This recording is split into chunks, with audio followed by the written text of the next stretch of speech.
All right, let's finish up this one problem here. So what we did was we kind of got this, we kind of went ahead with constructing a free body diagram for this thing. And as I was saying yesterday, I think of these problems as being two steps. The first step is to get a free body diagram going. And then once I've got that, I just apply those equations, so the F equals ma. Now when you're doing this curvilinear stuff, the one part of a free body diagram that will always be there if you're going in a curve is that, okay? So that normal acceleration is always present when you're going in a curve. So you want to always remember to include that. And so there's the basic free body diagram there with an and a sub t, normal and tangential accelerations there. Now they make a 90-degree angle. The tangential axis, of course, is tangent to the curve. The normal points into the center. And then in this particular example here, we've got the normal force pushing, and we're assuming up and to the right, and then the weight down. And yeah, that's about it, okay? So we okay with that? All right, and then we do a little bit of stuff figuring out angles right here, right up above there. And, just make yourself a sketch and work through.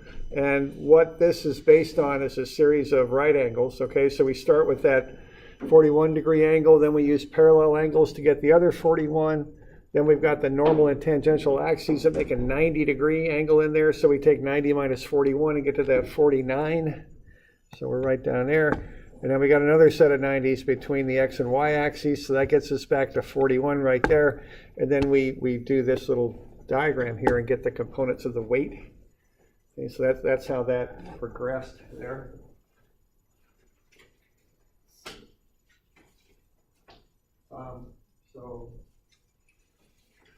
So that's the deal with that. Okay. And we got that broken up. Now I decided just to do all the trig beforehand and set up my free body diagram with that, okay? With the trig already done. So that the free body diagram that I'm going to work off of is the one on the bottom here, this one.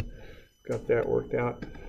Okay, and then I figured up the weight, mass times gravity. And then I'm traveling in a circle there, so I've got the normal acceleration, v squared over r. And then I get to that gets me down to that diagram there, at least in the normal direction. So then it's just a matter of doing F equals ma. Okay, that's all I got to do there. So that's the next step. And this is going to be in the normal direction. Normally, now not always, but generally speaking, I tend to set these up in the normal and tangential directions when I'm doing curvilinear stuff. So I got some of Fn as man.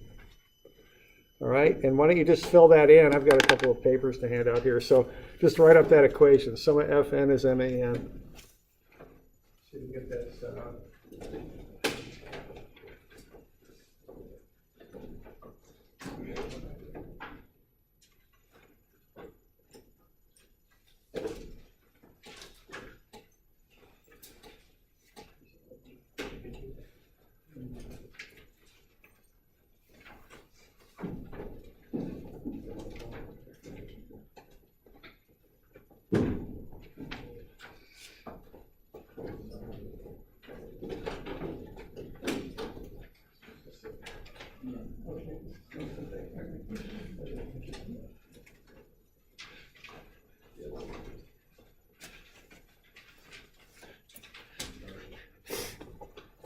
All right, so we're using that diagram, the lower one, and as I'm kind of expressing this, don't even think about it really, just look at it. And the forces and weights on the left, that's the static stuff. Masses and accelerations on the right. That's all you got to do with that. You do need to put the normal acceleration on there, and that's pretty much it. Okay. So that's a sub n, which I've calculated there. It's 9.52. Oh, I've got it on there. I do. I guess I just didn't label it as a sub n, but I've got it on there. All right. And then it's just a matter of adding everything up. Okay, so what I'm going to do there, I'm just going to go Fn. What I'm doing here, I didn't explicitly say it, but I'm going, that's positive, okay. And so what I've got Fn, positive, minus 9.01, because it's going in the opposite direction, and then equals the mass times the acceleration. Now the acceleration is going up and to the right, so that goes in as a positive. Okay. And then I just solve for Fn, it's 22.3, okay. Now, someone was asking, I think it was yesterday, how I knew Fn was going up and to the right, and I could pretty well figure it out by looking at it, but the truth of the matter is I didn't know, and had I put it down and to the left, I would have got Fn was minus 22.3 as the answer I would have got, and all that would have meant was I guessed wrong. It's not going down left, it's going up right, okay? So if you assume everything in there properly and you get a negative answer, it just means your assumption was not correct. That's all it means, okay? So, and again, as I'm saying, at this point, I'm not really thinking all that much. I'm just looking at that stuff, putting it in the equation, in the proper side of the equation with the proper sign. That's all I'm doing. I'm not thinking about it anymore. I did my thinking when I built the free body diagram. Okay. You okay with that? Any questions on that? Okay. Good. All right, and then I also want to find the tangential acceleration. Now to do that, first thing I have to do is find that force of friction. Now I found the force normal here, I just found it, it's 22.3. So now what I do is I multiply that by the coefficient of friction, 0.11, I get the frictional force. So that's where that 2.46 comes from, okay? So that's this one, that comes from right here. That opposes the motion. So it's going around the circle counterclockwise, so the friction pushes back clockwise, okay? So I get that. And then again, it's just sum of F equals MA. Normally speaking, I'm going in the tangential direction here. I'm going to call the direction of acceleration positive. I'd normally do that out of habit. You don't have to, but that's normally what I do. And just like before, get the forces in there on the left of your equation, and the masses and accelerations on the right. And that's basically it. And then you solve for whatever you want to solve for. In this case, it's that unknown tangential acceleration.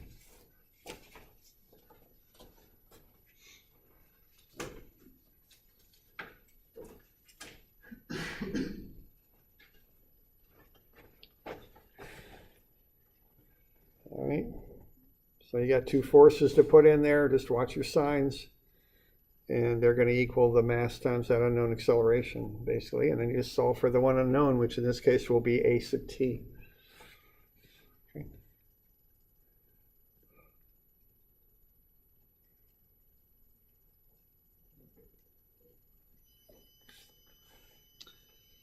All right.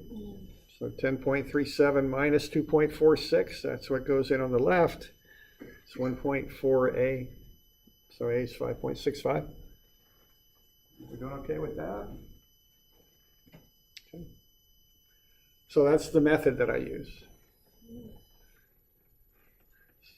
Step one is get a free body diagram with the weights and forces and accelerations on it. Once you got that, just pick an axis that works for what you're trying to do and go sum of F equals MA. Okay.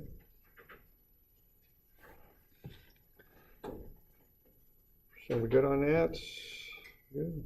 All right. So there's an example. All right. Let's have another look at another one then, if you like. So 350, I think, is where this is.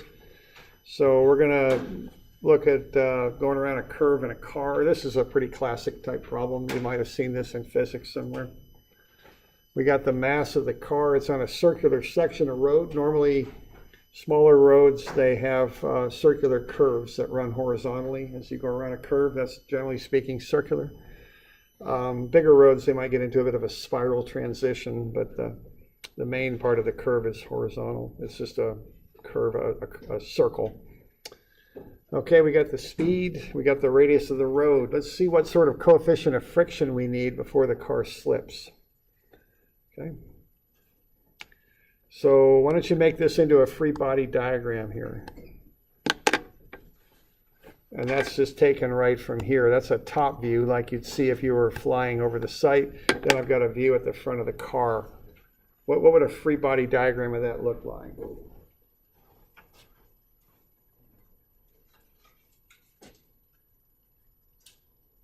I think maybe 4 different things you got to put on there. I'm just counting them in my head. I think that's what you got.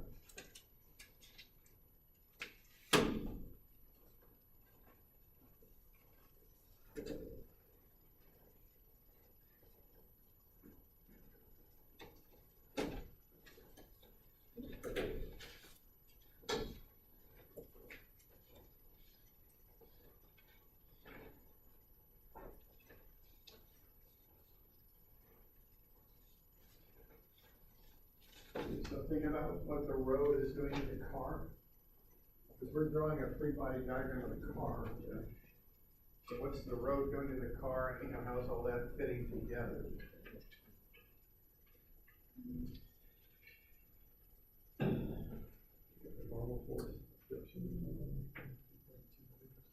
Oh, yeah, I just got it. But yeah, you're right.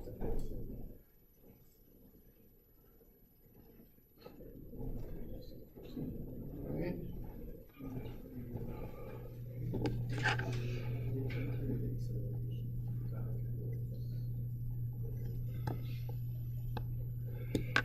What's the weight? Is it 1,200 times gravity?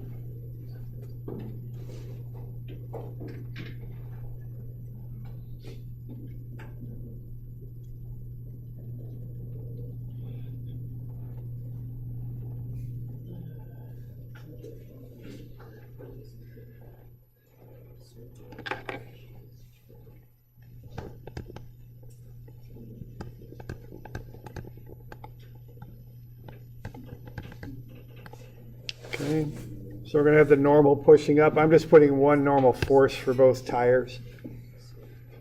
Okay. Is that car accelerating? Yeah, it is. Okay, it's accelerating because it's going around a circular curve, right? So anytime something goes in a curve, it accelerates inward. So the acceleration acts to the, right there, okay, A sub n. You all okay with that? And see, that goes on the diagram. Okay. And we can figure out what it is. It's going to be v squared over r, 25 meters per second. We'll square that and divide it by the radius of 180. 3.47, I think.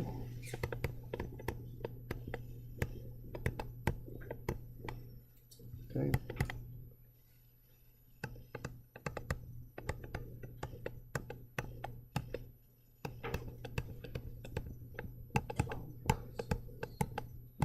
So basically like that.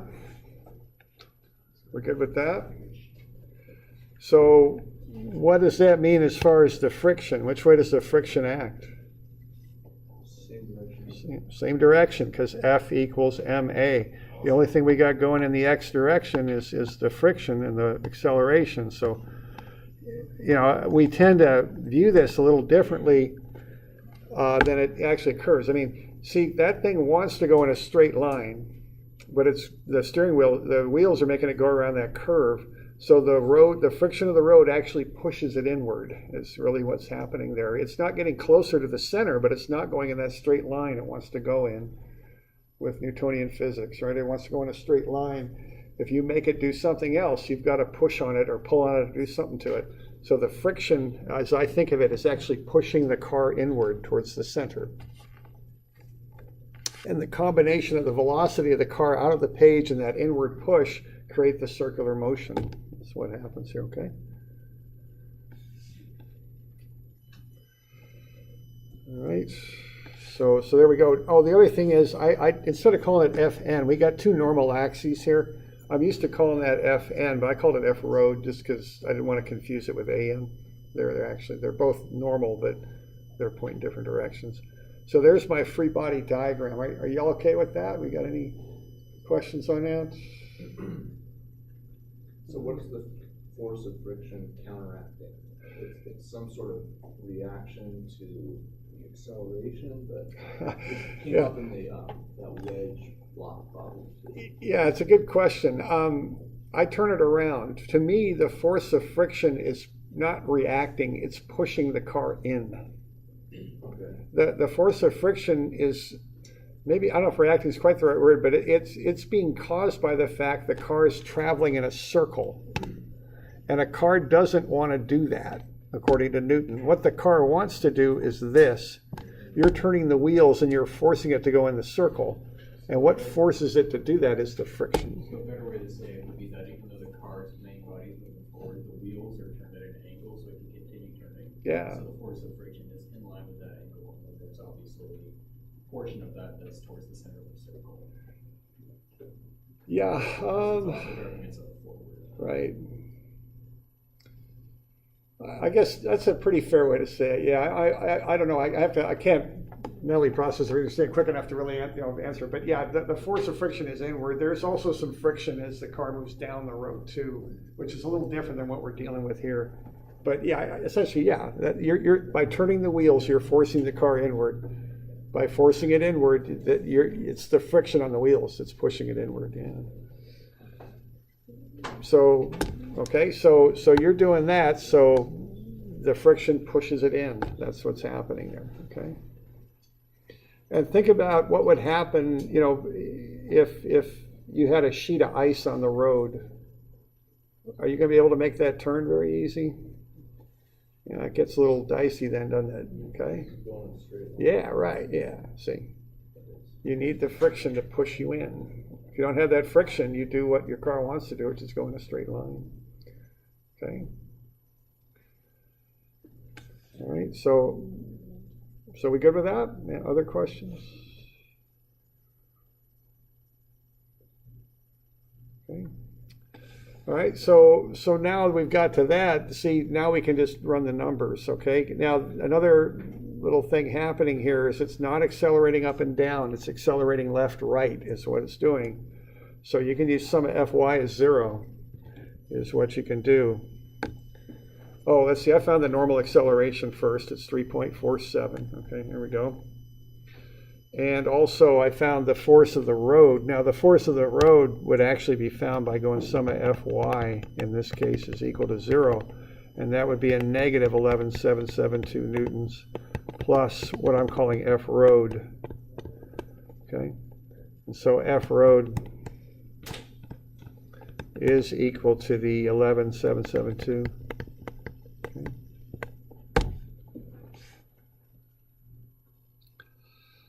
Okay.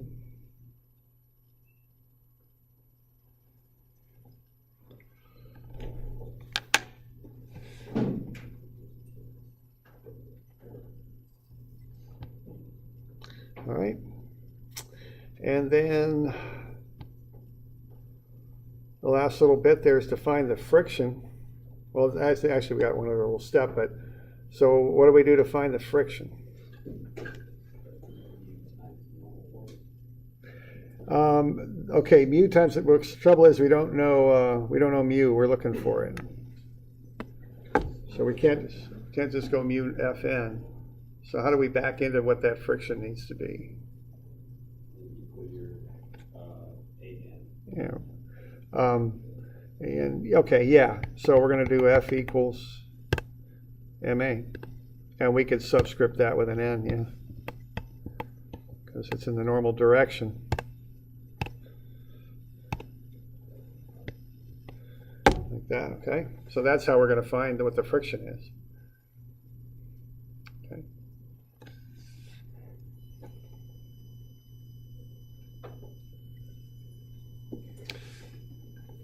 And I just called it x because it's going in the x direction. Whatever the notation is, isn't that big of a deal. All right, so then I find the force of friction by going F equals ma. and then I divide it by the normal to find the required coefficient of friction. Now that's going to be static friction because it's not sliding in or out, which is kind of a little extra thing to remember about that. Okay.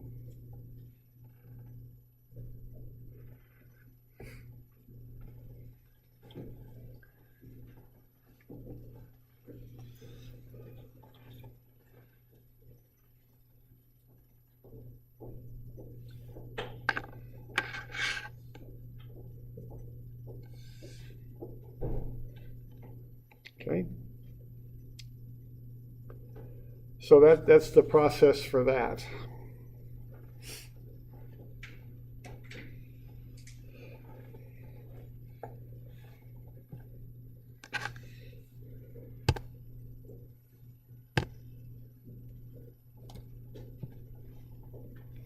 Okay.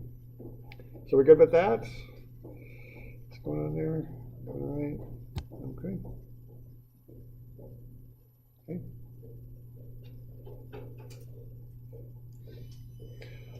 All right. Now, of course, you might be aware that what we do, we bank the roads. That's typically what happens and that's done for larger roads. If you've got a lot of speed, you bank the road to help people around the corners. That goes back to old railroad engineering. You try and bank the corners so that people don't start to slide up or down the seat when they go around the curve. That was the original idea with that. Of course, a train is really massive too, so they're very careful about any sudden changes in direction on a train. So, you know, what you do, you put together what are called tangents, straight lines, and then when you change direction, you put a horizontal curve in there. Those are right angles because these are going to be radii, and that's how you get a nice smooth transition from one tangent to the next. Okay, so that goes back to railroad engineering, and that was then used for highway engineering, the same principles. Okay, now when you go around those curves, though, you try and bank the curve to make the one, it helps to push the car inward, and two, it makes it a more comfortable ride. People aren't sliding across their seats when they go around. A civil engineer will call that super elevation is the term for that. And they'll gradually kind of work their way into that when you stake the road, when you're building a road. Okay. All right, so this is the same problem. It's just with a banked road. We're going to assume that mu is 0 on this, okay? And we're going to just leave it to the banking of the road, this unknown angle theta, to get enough push on that car to make it go around the track, okay? So what I would do with this, again, just like before, I'd calculate the normal acceleration. It's 3.47 meters per second squared. All right, so that's the normal acceleration. Of course, the weight is the same as well. Okay. Now, let's see. We've got that. Now, one thing we want to figure out here is which way the normal acceleration acts, though. And I'll get a slide up here in just a second that will illustrate that, because so we want to know, as that car is going around, which way does the normal acceleration act? Does it do that? Does it do that? Or that? Okay. So which way is it going? Because we got to put it on the free body diagram in the proper direction. If we fail to do that, we end up with some answers that don't make sense, that that the problem won't work out properly if we don't get the proper direction on that. Okay, so there's our options on that. So as we're going around this banked curve, is the normal doing that? Is it doing that? Or is it doing that? That's kind of the question here. Okay.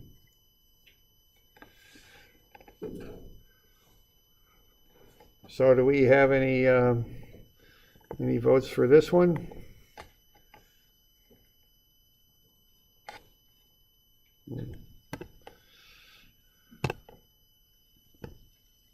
About the horizontal one, any votes for that? We're getting a little support there. Just thinking what they could promise here to get your vote. I don't know.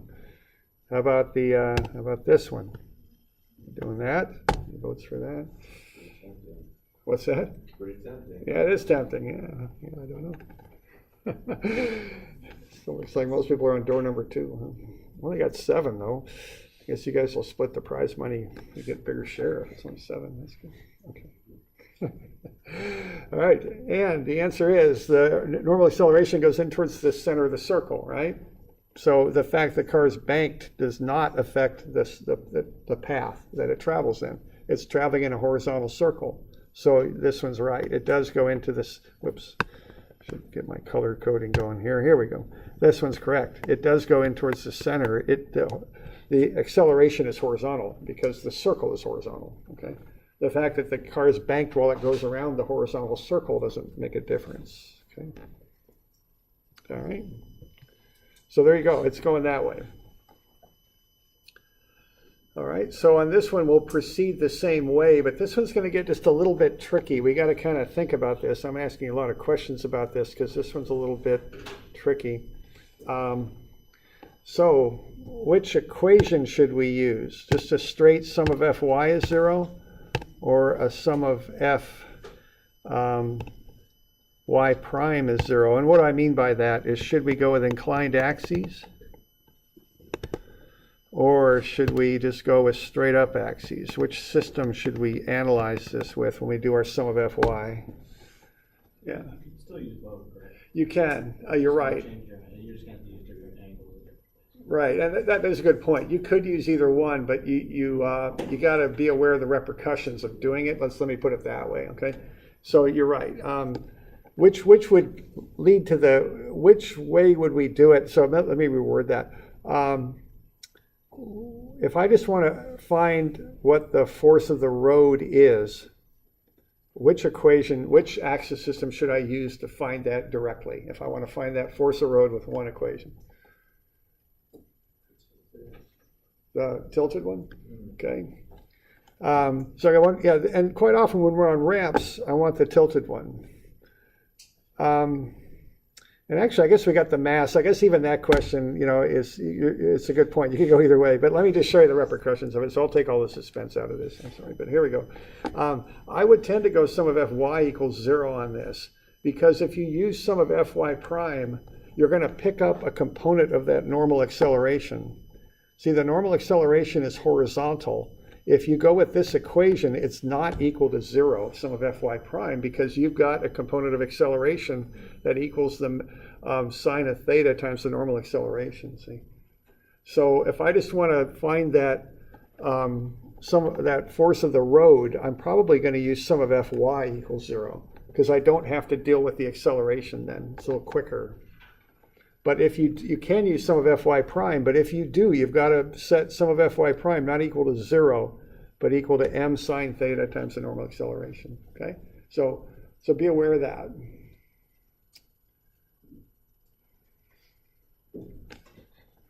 Everybody good with that?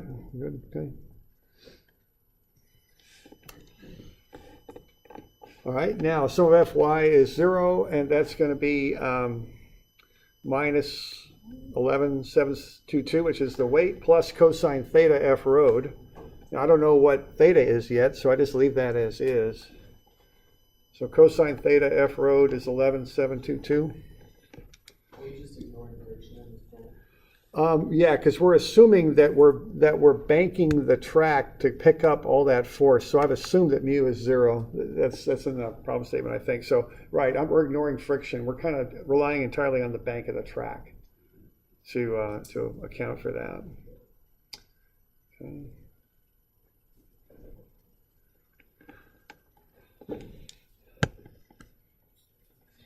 All right.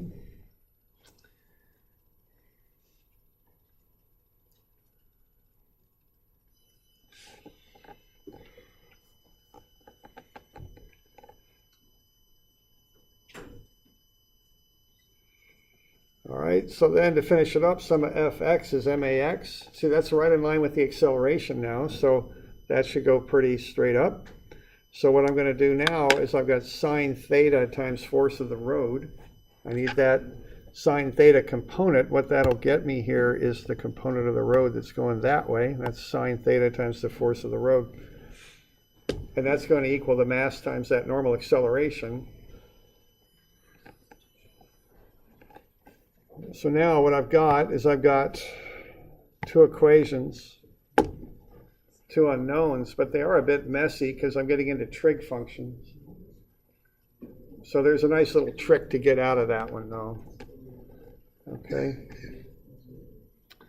So what I would do to get out of that is just make a ratio out of it. And if I know a little bit about trig, that'll solve it for me. Okay, I can put sine theta f road over cosine theta f road is 4164 divided by 11772.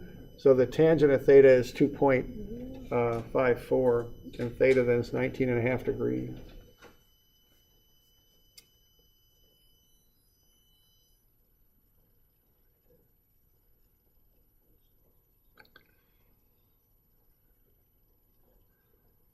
Okay.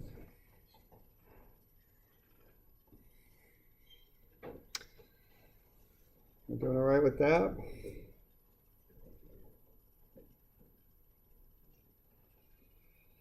So there's a little trick for solving that out. It makes it a little bit easier. Just sine theta over cosine theta is tangent theta. Now the force of the road cancels out very conveniently too, so I can just figure out what the angle needs to be. Now when you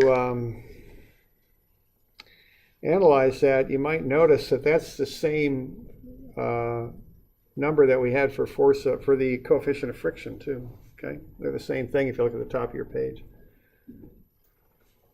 You know, question there? 1172. It's 11772. I think I, oh, thank you. I guess I got a few different of those things floating around, don't I? Let's check it. It's 1177. Okay. So I got a typo here. And then here.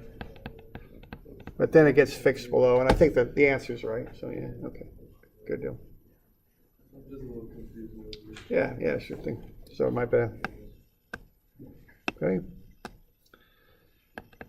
All right, now, so if you're going to design that road, that's the angle you might bank it at for that speed and that radius. Now, what happens if somebody starts going faster? If they start speeding, what goes on here? Slide which way? Up, yeah, okay. Because you're not able to deliver enough horizontal force to push them in with that required normal acceleration anymore. So they slide up. Okay? What happens if they go slower? They slide down, okay? So, all right. We good with that?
All right, so I just handed out a little bit of just an overview of some of this F equals MA stuff. Thought maybe we'd have you take a look at that. All right. So hang on here, let's see what we got.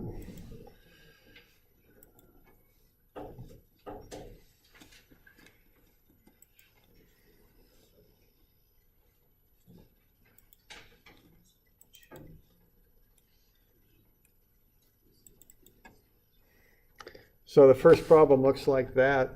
This came up yesterday. Notice the little up arrow. That's a pretty common feature that I try and include on these things to be clear which way things are going. Okay, so let's, what we want to do here, we want to find the acceleration of the collar. We've got coefficient of friction, mass of the collar. So why don't you come up with a free body diagram on that, okay? Now, this should be posted for you in Moodle. I'll try, for those of you online, I'll try and show you where it is in Moodle here in just a second. All right, so why don't you get a free body diagram going on that thing, okay?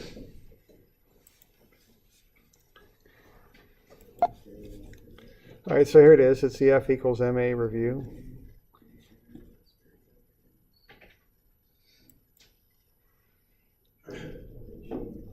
And it looks like that. So there it is. So that's what we're working on in class here. So you can download that.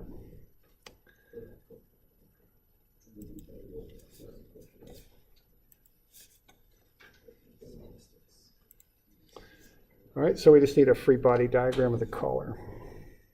So I'll just pause the recording here for a second, then so draw one up if you're online, and then we'll start it up again when we've got something. So we need the weight of the collar, right? And that's 14.72.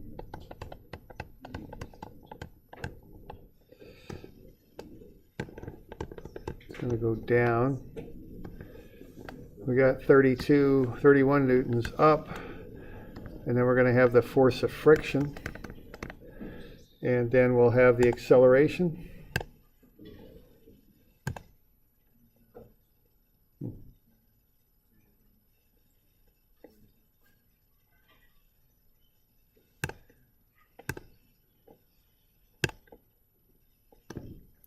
Acceleration will be that way. So there's my free body diagram.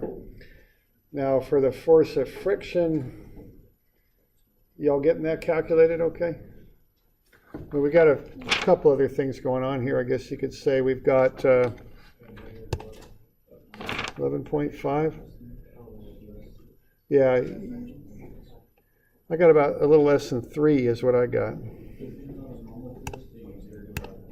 Yeah, there is. So we're trying to pull the collar to the right. So, and just for lack of space, I'll put it right here. I called it FX, like that. That's the force of the rod on the collar. Is that all right? Okay, we're good? So how about finding the force of friction next? So what's that going to be, force of friction? Fx times the friction coefficient. Yeah, right. So we got to back into Fx. That's the next thing to do. You got to get a little bit north of 16, I think, when you do that. 16.43 and then times 0.18. Yeah, 2.96. All right. So get the force of friction. All right. Any questions you want to know?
That's just like a direct force. Friction is kind of a right angle force, depending on the normal, and it kind of opposes motion.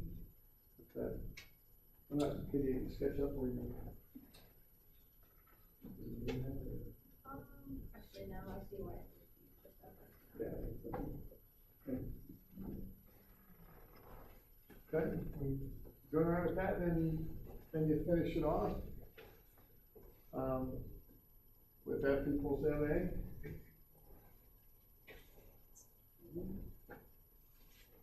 And I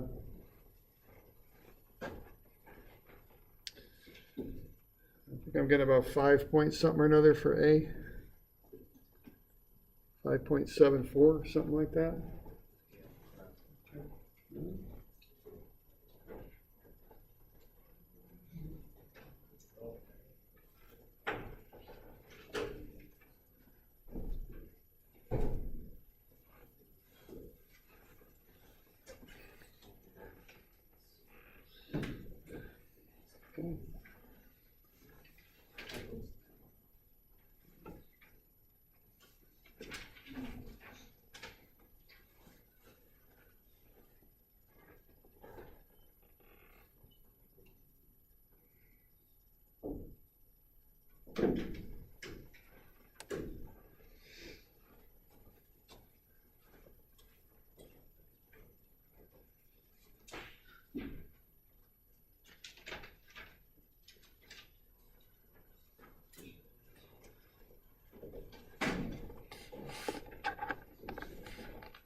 Okay.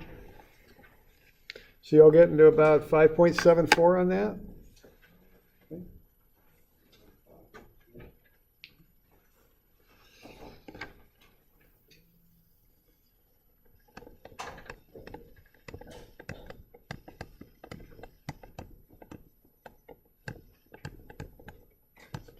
I have these due Tuesday, I think. I think that's the 29th. Is that right? Okay, so we'll cover them Monday. Okay, all right. So we're good with that? So I'm getting, when I finally solved for AY, I was getting 5.74, I think it was.